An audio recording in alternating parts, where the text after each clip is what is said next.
consider family. It's one more reason to be celebrating the evening. Listen, we wrote these songs 12 years ago, 12, 13 years ago, maybe some of them 14 years ago. It's difficult to remember even last week. Previously time ceased to be real, ceased to register in my brain. But we wrote these songs 12 years ago in our early 20s. It's a funny thing when you make a piece of art, whatever it might be, write a poem, paint a picture, take a photograph, make a short film, write a song. You freeze a moment in time, you make a thing, whatever it was that inspired the thought initially, permanent, and you have it forever. And if you introduce it into the public forum, so does everybody else who's interested in having it. And when you revisit that, as we have over the last decade and plus playing these songs, you start to lose track a bit of what the songs initially were about. The resonance they had at an earlier moment in your life tends to fade. They become different things. You find meaning in other aspects of your life to attach them to. You engage with an audience playing a show. You grow up, you find new relationships, you experience new things, and you move away from that frozen moment. And that's how it's been with these songs. I don't think we had really thought about what they were about or what we were feeling at the time that we wrote them a long time ago, until we started to realize we might actually have the opportunity to do this anniversary tour, first in the US and then here, and we started to think about those songs and think about what they meant back then. And I think what we came to understand, particularly after a forced hiatus from the thing we love doing, and as the world has either gotten immeasurably worse or as the curtain has fallen and it's become increasingly visible how terrible things can be in this world, we realize that in a lot of ways these songs, which are about loss, which are about tragedy, which are about new absences and coping with them, which are about gentrification and foreclosed homes and death and sadness, we realize those songs still kind of meant the same fucking thing to us, and that these are universal things. These are things that are experienced not just at a moment in time in your life, but throughout and by everyone. And at first, when we were leading up to the tour in the US, I focused pretty intently on that because that's what I was focused on generally in life outside of this band. And when we got to the point where we could play them for an audience and we were in spaces like this, I think it became clear that what the record is ultimately about isn't despair. It's about finding a refuge from it. It's about finding a community. And I bring this up now, one, because for us, that's always been this. It's been punk rock, it's been hardcore, it's been communities that were all inclusive and that engaged with people from a variety of different backgrounds, that gave everyone an opportunity to be whoever the fuck they wanted to be.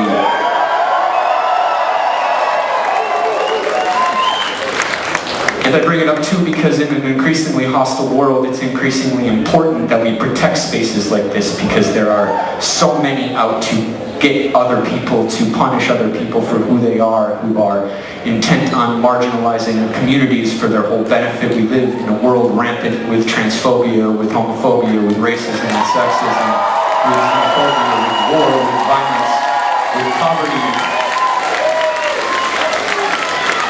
And in the midst of all of that, we have this, and I wanted to say thank you everyone for coming out and for reminding us what it means to be in a space where everybody is celebrated, and to challenge everyone, all of us on stage included, to not just feel that way when we're here, but when we walk out of the door and we go home, to look out for people, to look out for our communities, because as the world gets worse and worse and worse and worse, there is no hand from the sky coming to save us. There is no sweeping governmental change that will fix the problems. We fix us. We look out for each other, neighbor to neighbor, street to street.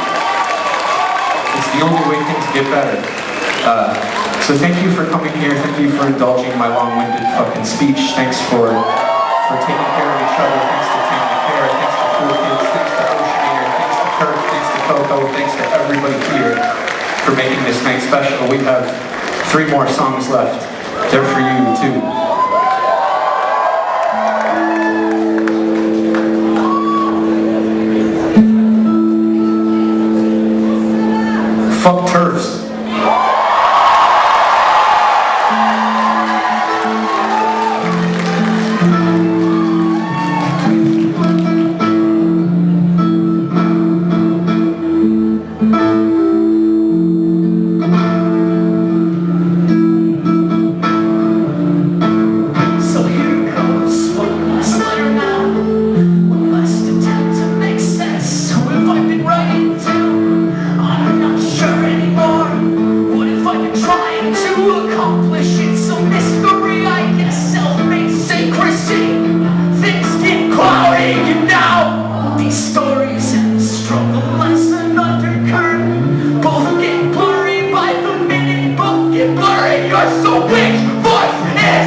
that I am writing it.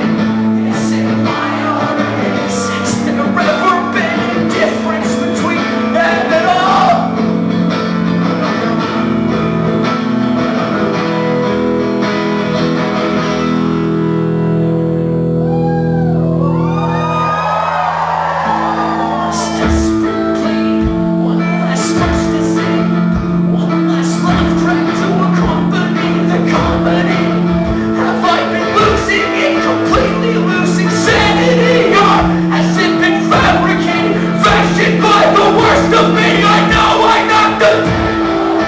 Because I've watched the jaw break and I've been trying to repair it every single stupid day, but won't the cracks still show?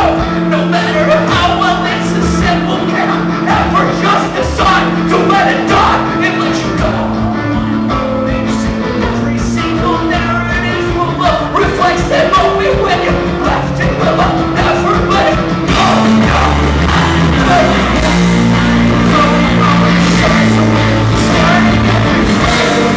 No, following on certain twice, couldn't come, and no one wants to have it. No one wants to classify it all, but that still has to be.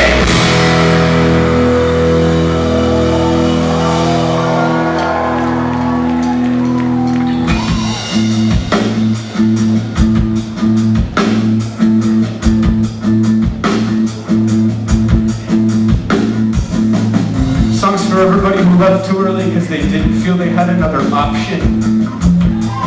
It's for Steve. It's for Ariel.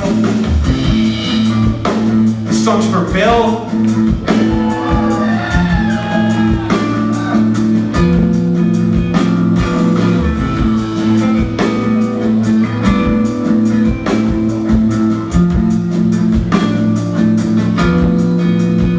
So now, tell me how your story goes.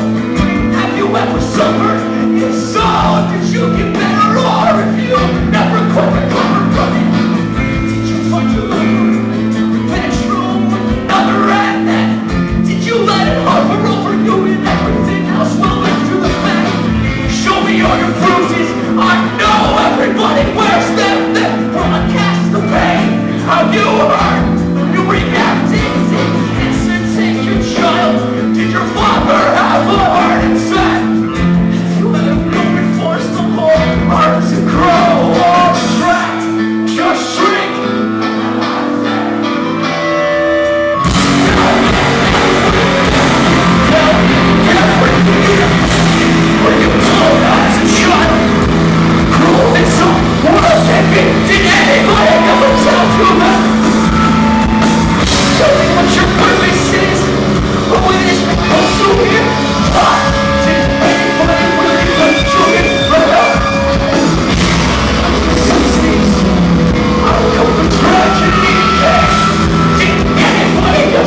terrified of what?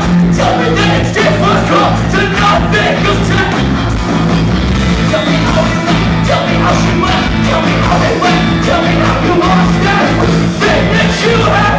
Tell me it, tell me about. Say you did, then you swear that you're not getting all this work. Everyone in the world says some point to something. Wonder when I will not wonder. One is up, searching for somewhere or something. Wonder what I'll find. I wonder. Everyone in the world does it some point to something. Wonder when I will not wonder. Everyone is up, searching for somewhere or something.